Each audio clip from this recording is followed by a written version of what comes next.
Ion!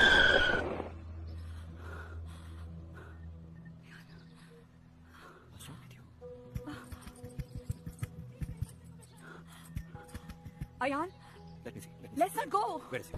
No, please, Ayan. वो मेरी बच्ची माँ.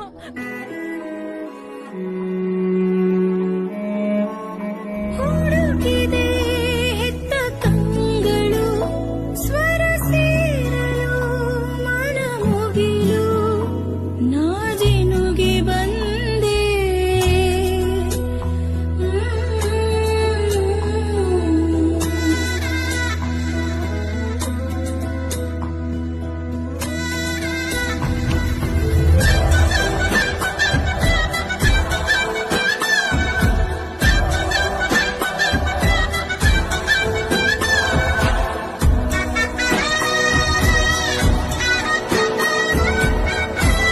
ದಾರಿಯ ಅಪ್ಪುಗೆ ಬೆಳೆದ ಮರವಾಗಿ ನಿಂತಲ್ಲೇ ತಲೆವಾಗಿ ಈ ಭೂಮಿ ನೀಟಿ ಸ್ವರ್ಗವ